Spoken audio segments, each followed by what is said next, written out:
All right, everyone, welcome back to Is It Prophecy here on Israel National Radio, Root Sheva. The show is syndicated as Messiah Hour on YouTube. Go to YouTube and type in Messiah Hour with Ari Lewis. Subscribe to the YouTube channel. It is free to do so. If you have any questions, comments, concerns, or complaints, it is a Jewish country. Email me, messiahhour@gmail.com. And if you'd like to make a financial contribution to help this show, you can do so through PayPal, IsraelSportsRadio@yahoo.com. If you're enjoying the program, you're getting a benefit out of it, you're getting some material out of it, contribute to the process. Any amount will be appreciated. If you'd like to give $18 or $36 or $72, something high, that would be great. And everything out there for you is free, though, even if you don't do that, but it would help the program. I've done this show every day for a few months. We used to be on once a week, and now we're on every day. And I'd like to go from 1 hour a day to be on 3 hours a day. So you can help with that process by making a financial contribution. Again, the PayPal account is IsraelSportsRadio@yahoo.com. A reminder that I'm on JApp.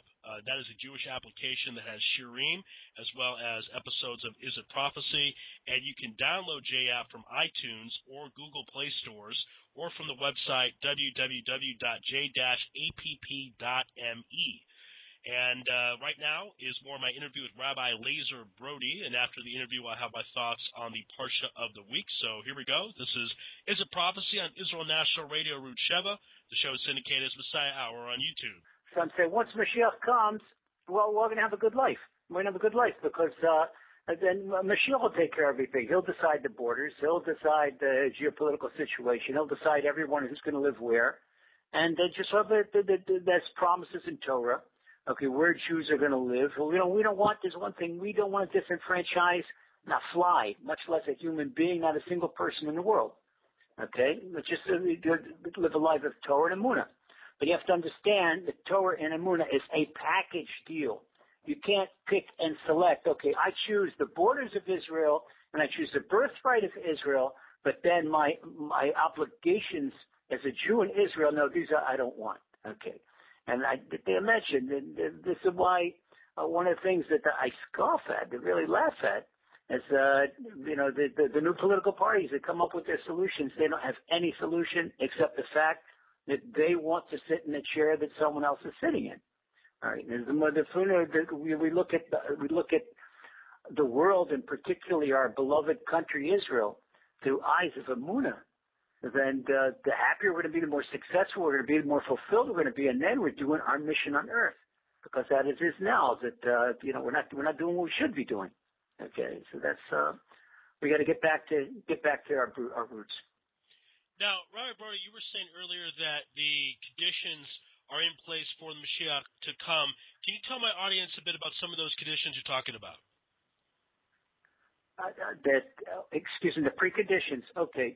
Precondition says one thing the Gemara says a precondition that the young generation will be insolent toward the old generation. You can see how young kids act today. Remember, in the old days, there's kids in school. The things in the schools, the situation in the schools is terrible. There's school systems where the teachers have to be guarded. But the kids, when we were kids, there's nothing like that. Teachers had the total respect, and there was a dress code coming to school, and all that types of thing. That's one example. Another example, that the Gemara says that before Mashiach comes, that the children are going to rise against their parents. Sons and daughters-in-law are going to rise against their in-laws. So something came to my attention yesterday. I couldn't believe it. I was speaking to a friend, a close friend who was a rabbinical court judge, and he had tears in his eyes. And I said, he was visibly upset. And I said to him, Dayan, the Dayan is a rabbinical judge. I said, why are you upset? He said to me, Rabbi Lazer, you can't believe the case I had today. And I said, well, what's the case you had today?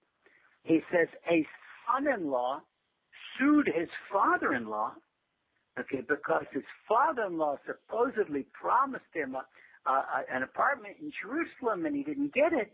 And the thing is that they asked the father-in-law, what you promised him before the wedding, this young man's got a sense of entitlement. And the father-in-law, he's got quite a few kids to marry off. No, but the son-in-law, he's got a sense of entitlement, this and that. So the father-in-law says, yeah, I promised him that so my daughter could live close to us and the grandchildren close to us. So what they do, he bought an apartment in Jerusalem, and the son-in-law rented it out to someone else. He's just too cheap, Tom, and he's using it to make money. And his father said, that's why I'm strapped. They couldn't believe the hook. How a son-in-law could be such an ungrateful, take and throw his father-in-law in the court, for not but a flat in Jerusalem that costs more than $500,000. He can't believe it, and he can't believe something like this would happen. This is the Gemara. The Gemara tells us right there. This is another sign. Another sign that the Gemara talks about inflation. The Gemara says that the wine will be plentiful and it'll be very expensive. You see, in the land of Israel, land of Israel's got the wineries, the best wineries in the world. But yet the wine's not cheap; it's expensive. One by one. And it talks about what it says about politicians. Okay, it's politics. It says that the face of the generation is the face of a dog. Okay, our Talmudic interpreter said, what does it mean, the face of a dog? When a dog goes in front of its master, it looks behind him to see where the master wants him to go. In other words, the dog is not a leader. The dog is not a lion. When you see a lion goes, a lion keeps his head straight because the lion's king of the jungle. His leader knows where he goes. Not a dog. Dog looks behind the master. And the same way to politicians, they don't have a platform. They look for the populistic vote. Okay, for populistic vote, you say things, there are things happening today in the land of Israel that an anti-Semitic country would be proud of. If you open up some of these newspapers and see what they say about observant Jews and the anti-Semitism, it's terrible. Why? Because they want to garner votes. There are political parties in Israel that are built on one thing. They only have one plank in their platform, and that's hating traditional Jews. Okay, because that's a popular thing with the secular thing. They all steal our money. Talk about the yeshivas stealing their money. Well, meanwhile, that they found out that everybody else is corrupt, but the yeshivas stealing millions and millions and millions. Including the people that accuse the yeshivas stealing our money. Really, the Torah is the soul land of Israel.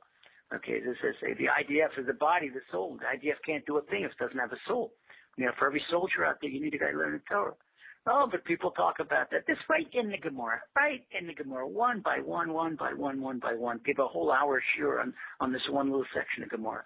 But that's it, Ari. It's right there. And what our sages, they had crystal clear eyes. They saw well into the future. Then this is what the eyes of Emuna, the crystal clear eyes of Emuna. They saw exactly what's happening, and that's why Rava and Rav Ula said Yete v'lo achimenu. Ula, who was an Amora, a holy Amora, he said, Mashiach comes, I don't want to be there, because he don't want to be here in these times. And you see with the splitting. I pray for unity. Everything I go, pray for Jewish unity. I pray for everybody to come back to the roots. I pray for that we should be a land of Emuna, and that would be the strongest people in the world. Amen. That's definitely a great bracha to go off on. Again, this is Israel Protestant, Israel National Radio. My guest this afternoon, legendary Rabbi Lazer Brody. Rabbi Brody, before we let you go, any thing you would like, websites people to look at, or any upcoming classes you want people to listen to? Okay, for sure. You can visit every day, more than welcome. Laser Beams, that's www.lazerbrody.net. Okay, and if you want to see a really encouraging, if you want to see the good news and things that will make you feel great about yourself, try visiting the Breslev Israel website. That's www.breslev, BRESLEV.co.il. Amongst my other things, I'm the English language editor. So website, the third largest website in the Jewish world after Eshet Torah and Chabad. They're fighting it out. Who's going to be 1 and 2? We're number 3. We're number 3. Okay, we're the comfy number 3. But we've got 7 languages. I'm the English language editor. And so that's a website all about the love and joy and feeling good about yourself. So you're welcome to visit that Breslev Israel website. And that you see the good news. See the good news, not see the bad stuff, see the good news. Okay, and that everybody, Ari, you and the whole staff of Arutz Sheva, you should be blessed with wonderful success in everything you do. We'll be able to reach people and have good influence people around the world, and to every single blessing in material and spiritual abundance to our listeners, and that we hope we could be gathered together soon in a rebuilt Jerusalem, in our holy temple, when we incarnate Mashiach. Amen. Into those brachas, very beautiful blessing. Rabbi Brody, thank you so much again. I know you're very busy. We really appreciate the time here on Is It Prophecy. And everyone, check out the Rabbi's website, and feel good about things in these tough times, and it'll make your whole life better to know there's some good news coming. Rabbi, thank you so much. Be well. Thanks so much, Ari. God bless. Bye-bye. Okay, that was my interview with Rabbi Lazer Brody. Thank you to him, and thank you everyone for listening. In the few minutes we have left with you, I would like to talk about the Parsha of the week. But before I do so, a reminder that I'm on YouTube under the Messiah Hour. Type in Messiah Hour with Ari Lewis and subscribe to the YouTube channel. It is free to do so.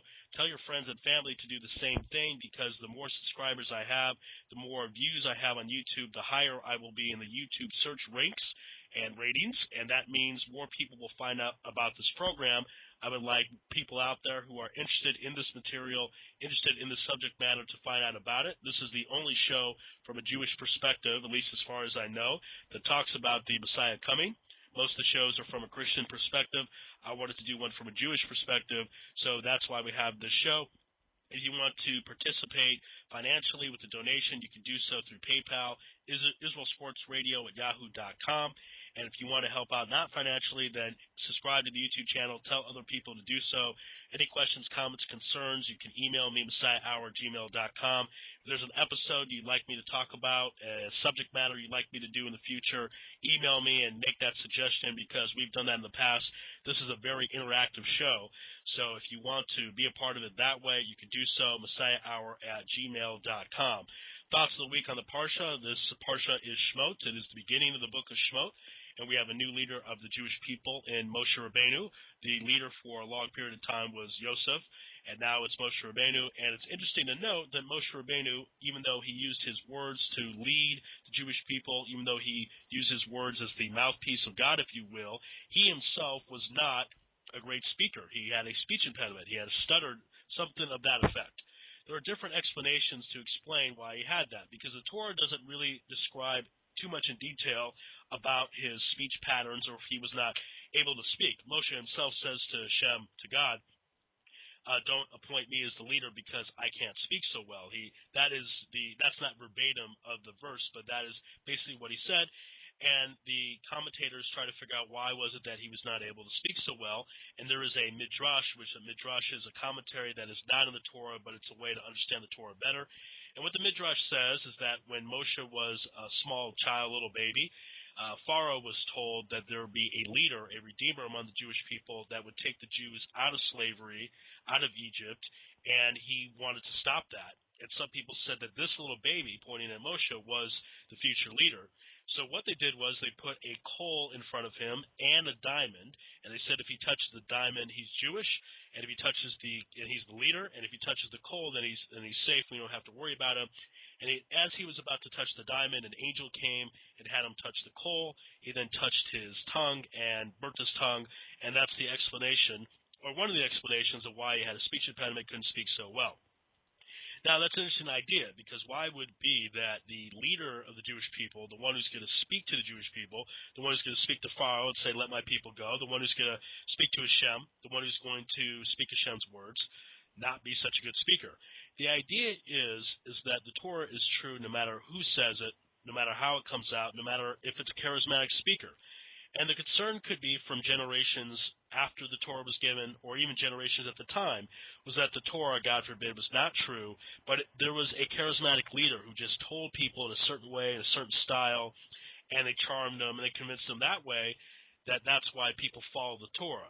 If you have, let's say, President Obama, or one of these great speakers, say something, they say in a charismatic way that even if it's not true, you will tend to believe it. A lot of politicians have that gift, and some people say that's the reason why they're in office, and the Torah is not like that. The Torah is true no matter how it's said or how charismatic the leader is, the speaker is. The Torah is true, and that's one of the reasons why Moshe had the speech impediment, because God wanted to show the whole world the Torah is true, even if there was not a charismatic speaker. Now, in the few minutes I have left, I want to touch upon slavery in Egypt, because we have slavery in full force with this parsha. Last week, at the end of the book of Bereshit, it was starting to come into play. You could see slavery was happening, but now we're in full-fledged slavery.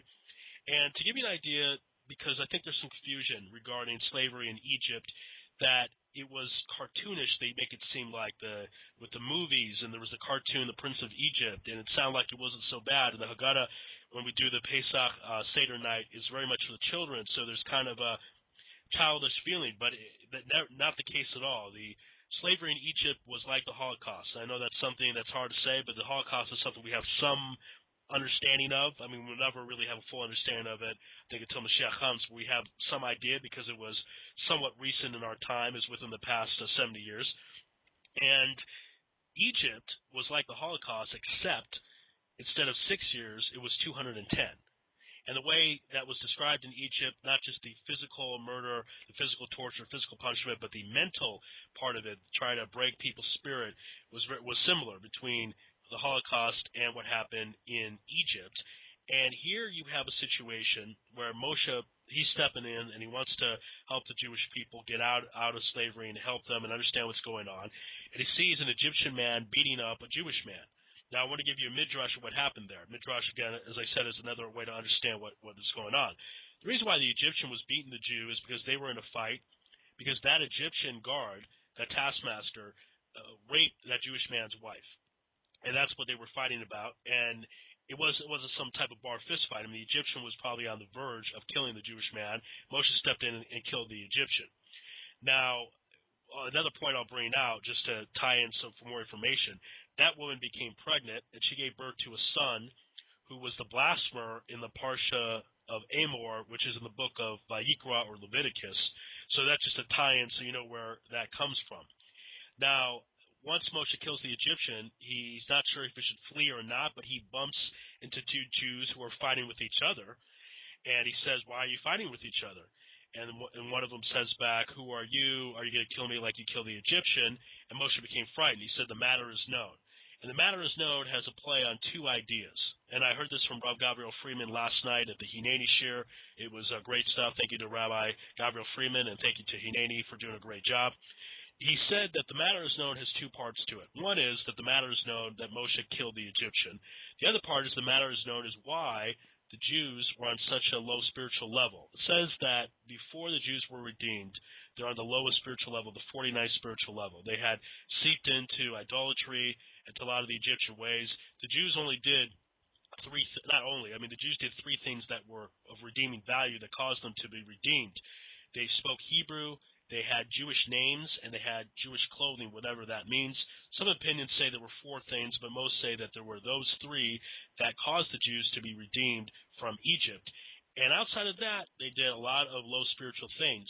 And the thing that really stuck out to Moshe Rabbeinu was Lashon Hora, because Moshe understood that had he killed this Egyptian and it spread to two Jews who he never met before, he knew there was a lot of gossip going on, and he knew that that caused so many spiritual problems, because Lashon Hora, on many respects, is the worst sin out there.